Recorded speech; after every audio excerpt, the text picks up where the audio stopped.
Timing yip-yap. Let's see if I can yip-yap about this right. I have a rattle.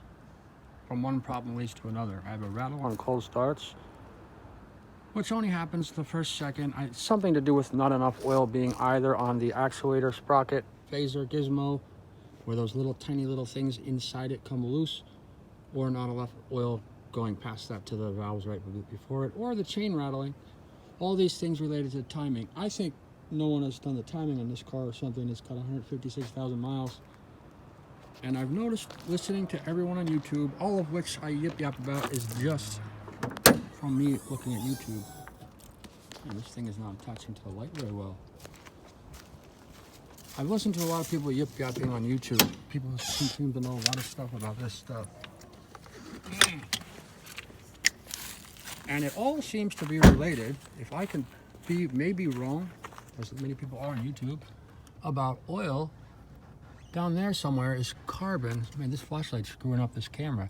A PCV valve has two tiny little holes in it. The one on top, someone recommended re-drill it to 7/64, the one on top, and the two on the bottom of it, drill them to 5/64, and then, you know, clean it out with brake cleaner, whatever. That thing gets clogged up. It makes this carbon weird reaction happen, and the thing gets filled up with carbon. The whole engine gets filled up with sludge deposits. The sludge deposits re-close up those holes, or probably did in the first place, but it's a looping process. They obviously close up the two tiny holes on each of the bottom chain tensioners, which makes the chain loose and the chain rattle. It also screws up the timing and makes the chain not being stretched at the right stretchativeness. Yes, I make up words as I say them. Not mesh well with the two top timing gears, or whatever it touches. Actually, it goes through all these things. And I wish I could make this flashlight less stupid. How about that? But I can't point to the two timing gears. They're on top of this hobgoblin.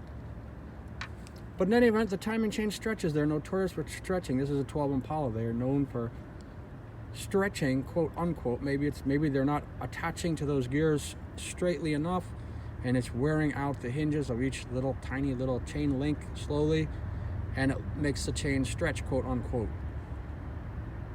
Then the chain is loose, the timing gets screwed up, it messes up the whole thing, could ruin the whole engine.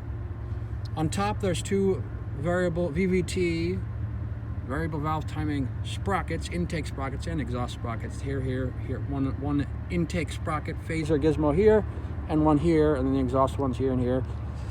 Plugged in down there somewhere, if I can get this light out of the way, are four phaser, what are they called? Socket? They're not sprockets. These are called sprocket, camshaft sprocket phaser actuators. There's also these other phaser actuators, which are, if you can get your hands to them, are easier to put in there. These long hobgoblins. They have two little holes on them, which can be cleaned out if they're removed. The holes get clogged up with sludge oil. These things have holes. The phaser things get clogged up with sludge oil. The timing chain tensioners use oil to push out the spring, which pushes forward the tensioner and makes the timing chain straight, which could cause a bent chain. I am guessing that, by the way. I yapped about that a minute or two ago. Those things use oil, and their tiny little things get clogged up with oil sludge, which builds up here, and here. About the oil sludge seems to be related to maybe the cause to all this. I've heard one guy put kerosene in the engine, and a million mechanics told him how hilariously wrong he was. He thought he was quite smart. He let him say all their bad stuff, though. I looked up something called Auto RX Plus. It's all natural. It dissolves sludge. You could take the valve cover off. This is a piece of cake to take off, as anyone who's a half mechanic knows. But then take the valve covers off, take the spark plugs out of the way, and you could use a shop towel and get big percentage of this sludge off the top. Then you could remove the oil pan, get a bunch of it out there, clean the oil pan filter, which is another thing that gets clogged up with this sludge, yip-yap, and take 90% of it off there. This thing called Auto RX Plus, which is expensive as hell, literally is all natural, literally dissolves sludge into a liquid, and it drains out like this. It's like, if you buy it cheap somewhere like eBay, it's like $37 for one bottle. The recommendation is, when you change your oil, put 2 bottles of it in with the oil change, drive 3,000 miles, take out, and if you had heavy sludge, do it again. That's 4 $37 bottles. And then once you get it back to normal, if you're in a car that has a lot of tiny little holes, like I just yip-yapped about it, add 3 ounce. The bottle is 12 ounce, so $37 divided by 4. Now it's like $9. You add 3 ounces Auto RX all natural stuff to your oil with your oil change. Pennzoil is supposed to be good at dissolving sludge. So is Mobil 1. They have chemicals in it for doing it. And all this to dissolve the sludge. But meanwhile, I haven't done it, so I have to, if I can do it, possibly, because I definitely can't find any mechanic that won't rip me off. I have to take this whole thing apart and redo the entire timing chain kit. And I will do everything. I will do the oil pump, the water pump, this pump, that pump, all the gaskets, all 4 sprockets. I'll do a thorough job because each thing screws up the rest. And then, in this order, that is something like a $2,500 job. And I'm still trying to figure out where my jacks go. I've made my jacks and everything.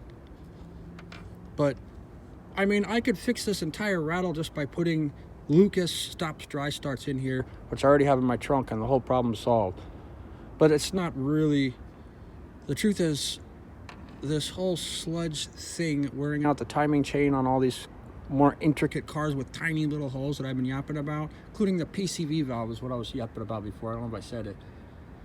And those 4 holes you can enlarge in it and tap the filings out and whatever, clean it with brake cleaner. That's one of the causes of this carbon, which then causes the sludge. But all these cars have tiny little holes in the phasers, in the actuator sprocket plug-in gizmos. There's 4 of them, and then the sprocket circles and this and that, and then all the things I was yapping about. There's all these tinier holes in these newer so-called improved engines, and they get clogged up with oil sludge deposits on higher mileage engines. The Auto RX Plus is one good way to remove the sludge. Yes, you could take a paper towel and clean out 80% of it like that, take out the oil pan, get a lot. But every little cranny that are millions of them here, and everywhere else, you can't get a paper towel into. Eventually, you have to do that stuff. Auto RX Plus is said to be a really good all-natural one. Seafoam, the #1 best-selling one, they say it's pretty good. Other people say it's worthless. Like Scotty Kilmer heard it say it's for marine, it's for boats, you know. I don't believe everything Scotty Kilmer says. Even though he's been a mechanic for 50 years, I noticed him contradicting himself about changing his mind about stuff, that is. But I'll do that whole impossible job, or see if I can, and I'll change the entire timing chain probably, because it's probably worn out. And then I will clean, in this order, that, then that, or that first. I will use the Auto RX Plus, clean out all the sludge, and then add 3 ounces of it with every oil change with Pennzoil or Mobil 1, because even though people say Pennzoil sucks, they're said to have additives that clean sludge out of oil. So that combined, silicone Pennzoil of the right viscosity. I said 5W40 by accident recently. It's 5W30. I was looking at it. Yeesh, flashlight. And then I'll add 3 ounces of that Auto RX Plus every time to keep the oil not sludgified and keep the timing chain lasting quite well. That's how complicated it is. That's my timing chain yip-yap. As far as timing chain goes, total pain in the butt. Some cars you can remove this wheel and you can get to it from the sidewall. Other cars you can't. No, there it is. The frame is in the way. What? No, that's metal. Dagnabbit. Is that the metal, or is it? I think it's the frame. I think part of the frame is in the way, just for 5 inches. Sorry, this flashlight's such a bummer. I can't imagine how bad it is in the video. Part of it will be, the frame will be in the way, not all of it. And the way it is you take this thing off, you take the spark plugs off, blah, blah, blah. You take everything off. You take the timing chain cover off, which is a bunch of 13-inch bolts all around the place. And then you take out these things in order. A really good video is called How to Change Chevy 3.6 Engines Simplified. Guy's got a really good video on how to change each timing phase 1, phase 2. That's the left side of the engine. That's the right side. This is bank 1. This is bank 1, but it's phase 2. And this is bank 2, but it's phase 1. Such is life. And as I threw in when I heard about all this yip-yap, Front of the engine is towards the camera. This is the left as point of view of the engine, or what it would have been if when the engines were facing the other way in the past. That's the right. That's phase 2, which you do it in order. This is phase 1. Phase 1 comes before phase 2 because that's bank 1. No, that's bank 2. Phase 1 on bank 2, phase 2 on bank 1.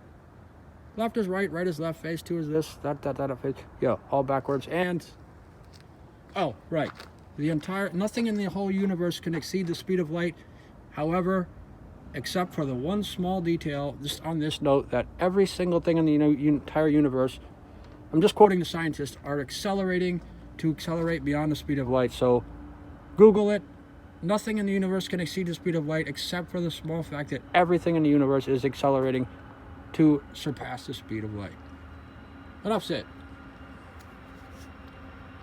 Doing the chiming chain will be more annoying than this video, be warned. Very difficult to get the sprockets all lined up exactly right, but they must be because it's an interconnected whatchamacallit engine. They cannot be one cog off. They could ruin the entire engine. You must line those pulleys up to the little dots on the pulleys perfectly, and again, it's on that video. Changing a 3.6 engine simply. Maybe I can put it on. I'll put it in the title of the video in the description of the video. Yeah, that if nothing else in this video, that will be useful. Okay, done babbling.